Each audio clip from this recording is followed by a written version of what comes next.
US agreement রাজশাহীর প্রতারক চক্রের তৈরি মোবাইল অ্যাপ। লোভনীয় প্রলোভনে বিনিয়োগকারীরা কয়েক মাস লাভ পাওয়ায় চক্রের হাতে তুলে দেন কোটি কোটি টাকা। পরে অ্যাপ বন্ধ হয়ে গেলে বিনিয়োগকারীরা পড়েন বিপাকে। ভুক্তভোগীরা বলছেন, রাজশাহী, নওগাঁ, নাটোর ও চাঁপাইনবাবগঞ্জ থেকে প্রতারক চক্র হাতিয়ে নিয়েছে প্রায় 200 কোটি টাকা। গোদাগাড়ি, নওগাঁ, আমরা বিশেষ করে ধরছি নওগাঁ, নাটোর আর চাঁপাইনবাবগঞ্জ, এই জায়গা থেকে তারা 150-200 কোটি টাকা নিয়ে গেছে। 5টা অ্যাকাউন্ট খুলছিলাম 65,000 টাকা দিয়ে। তারপরে কিছুদিন 15-20 দিন পরে অ্যাকাউন্টটা মার গেছে। তারপরে কোনো টাকা উইথড্র যায়নি, উইথড্র দিতে পারি। এখন তো কোনোটাই নাই, মানে সবগুলাই তো হারাই গেছে।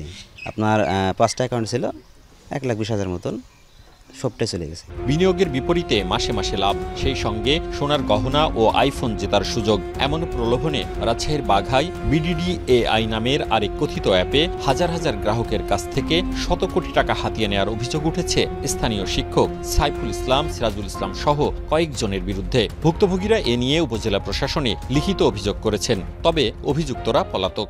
একজন অ্যারেস্ট হয়েছিল, ওয়াহিদুজ্জামানের ওয়াইফ মিলি, তাকেও 21 দিন পর পুলিশ ছেড়ে দিয়েছে। এখন আর কেউ অ্যারেস্ট হয়নি। টাকার লোভের, টাকার প্রয়োজনে তারা নিজেরাই করেছে, কিন্তু এখন মানুষ শত্রুতা করে আমার স্বামীর ঘরে দোষ দিচ্ছে।